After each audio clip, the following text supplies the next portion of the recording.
This content is intended for adult audiences and is for educational and entertainment purposes only. It is not intended for viewers under 18 without parental supervision and may contain harsh or graphic language, sensitive topics, and disturbing imagery. Viewers' discretion is strongly advised. So this is just us being nosy, reporting live from somebody else's business. We hope this finds you well. We did the research, so you don't have to. Let us begin. I was born in 1943.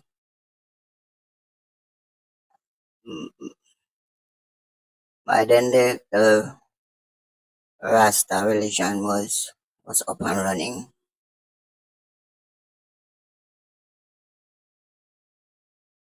And I can remember, like as a boy, maybe about 10 years or so, I can remember the secret meetings, man and woman, you know, they would like hide away in the community, have their meetings and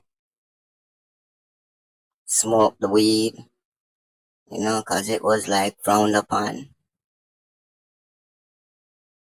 By the time became a by the time I become a teenager, I joined up too, because there was nothing else to do. It was a set of people who were basically just going up against the government, which at the time they weren't doing anything for us, so it felt good. We felt, we say, empowered. We felt empowered, and it felt good to be a rebel. But nothing could prepare us for what was to happen next. Alrighty, travel back with me now to April 1963, just 1 year after Jamaica gained independence. About a week before Easter, in a quiet community near Rose Hall, a gas station was set ablaze. What followed was not just law enforcement doing its job. Oh no, it was a coordinated purge. The incident, now known as the Coral Gardens Massacre, marked a state-sanctioned attack on Rastafarians. Anyone with locks or who practiced the Rastafari faith was rounded up. People were pulled from homes, from hillsides, off street corners. Some were never to be seen again. The violence was swift and merciless. Eyewitnesses reported public beatings, illegal arrests, and raids. At least 8 people were confirmed dead, and countless others were brutalized or disappeared altogether. Survivors say they were shoved into jail cells, stripped of dignity, and had their hair, a sacred part of their identity, forcibly cut. Some say they were tortured. Others still recall being mocked, degraded, and denied justice. Local media barely covered it. The stories were buried, and for decades, the only record came from survivors' oral testimonies, passed down in whispers. There were no headlines, there were no trials, no truth commissions. Then now, in 2017, over 50 years later, a formal apology was issued by the Jamaican government, as well as a modest reparations fund was launched for surviving victims. But no immediate investigations, no prosecutions, no public reckoning. The Coral Gardens Massacre wasn't a misunderstanding. Oh no, it was a targeted cultural suppression. Rastafarians were seen as a threat politically, religiously, and visually. They were punished for it. It was systematic and intentional. This is not just about history, it's about accountability. It's about how governments can criminalize identity and how entire communities can be erased from memory unless we speak up. We don't celebrate anyone's death, and anyone who has been affected by the aforementioned incident, thoughts and prayers. Now, there is a backstory to this incident, and it all surrounds a Rastafarian named Benjamin Rudolph Franklin. Yep, it's the Benjamin Franklin. Mhm. And Benjamin Franklin, now the Coral Gardens area or community was part of a larger uh, portion of land regarded as the Rosal Estate. Mhm. Okay, and it that portion of land, as far as the government and property owners were concerned, would have been prime for tourism. Right. So they were essentially directly after slavery. These are people who are living on this land. In today's terms, it would be considered squatting, but these are people who are native to the land and they just want somewhere to go. Right. So generationally, after slavery, then the whole squatting thing came about. So land was basically passed on from generation to generation, and this was actually given to him by his father. Mm. I think. So Benjamin Rudolph Franklin was farming a portion of that land that was actually a part of the Rosal estate, Hmm. and he was visited by the police on 3 occasions. He wasn't the only one, but just in this just for this the story, he was visited 3 times. The first time they came just about reaping time, took his crop and pretty much destroyed the rest. That happened the second time. On the third occasion, when they arrived, he had a machete in his hand. He was told to put the machete down. He refused and he was shot 6 times. Some report says three, Hmm. but 6 times, kind of, the majority. So he was shot and left to die. Somehow, miraculously, he was found, taken to the hospital. Okay. He had surgery. The prognosis wasn't exactly, good It definitely because, wasn't something to say to have a future. right, it's as if like, okay, we did surgery, but you don't have too much longer to Right. live. So he spent months in the hospital. Hmm. When he left the hospital, he was immediately arrested and charged for possession of ganja. Now, remember, from hospital to the jailhouse, Hmm. there he served 6 months. Okay, so that's basically that portion of the backstory as far as Benjamin Rudolph Franklin is concerned. Right.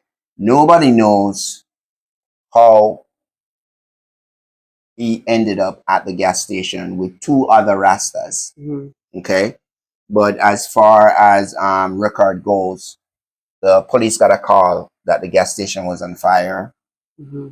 and one inspector, I think his first name was John, Inspector John. Something of the sort. hmm Uh, he would let a detail out to the gas station. Now, back in the days, what they would do is they would issue the rifles, but only one person, usually the person in charge of the detail, who would actually have the bullets. Go figure. So when they arrived, altercation occurred, and it is said that the Rastas, they were ordered by the policemen to drop their machetes and whatever other weapons. They said that they had spears also too. Um, After a while, that altercation became like much more violent. Mhm. Okay, and 8 people died. Yes. It After was, I believe, three Rastas, 3 Rastas, three police, or no, two, was it two police? yeah, 2 policemen. And three citizens or bystanders, Right. One was the attendant at the gas station, and one was like a visiting salesman. something of the sort, Yeah, yes. and I think the other one belonged to the Rose Hall estate. Okay, so 8 people died. So as far as we are concerned, when we look back at the persecution of Rastas in Jamaica and all the missing, all the deaths, the mysterious deaths, the people missing mysteriously, and everything else, the only thing that sets this incident apart from the others is the fact that not only Rastas died. Correct. You know, we had the 2 policemen, and then we had the bystanders, and all that. So that was, as far as we are concerned, was one of the main reasons for the excessive response. Now, after this incident, remember, there were only 3 Rastafarians who were actually involved in this incident. So it could have been, it's definitely an isolated incident. Okay, it's not like a terrorist cell. But I do want to say Rudolph did die there at the gas station. Right. Yes. So Benjamin condolences. Rudolph Franklin did die. He was one of the 3 Rastas. Okay. Condolences to his family and loved ones. And everyone else who, Of who were course. affected by it. Okay. So after that, what happened is they started rounding up Rastas, and it extended from St. James to other parishes in Western Jamaica. And conservatively, the number 150 is being thrown out as far as people who were arrested.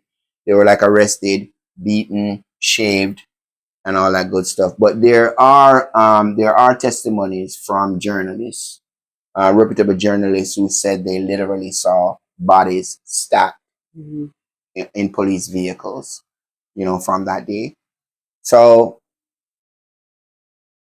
this is not an isolated incident, and like I said, the response was just because on that particular day, Rasta wasn't the only one that died.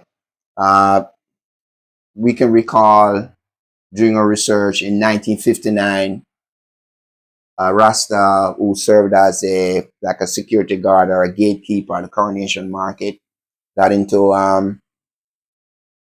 verbal altercation with a policeman, and he was severely beaten. The vendors pretty much took his side, the Rastafarian side, and they called for reinforcement, subdue the crowd, and then after that they went over to Bakawal, which basically is Tivoli Gardens, and there they arrested 59 people. Then you have the same shaving incident, and they also destroyed their houses.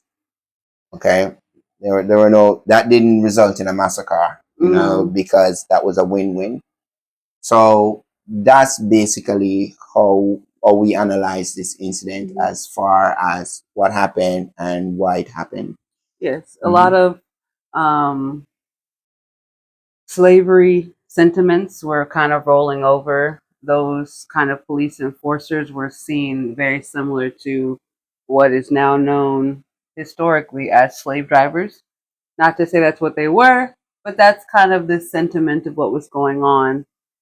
People were being treated as if they were not free to live or um, really be able to survive in a way that they were seeing fit or they seen for themselves. Those liberations and freedoms were not being awarded, and they were being targeted allegedly for them just being Rastafarians.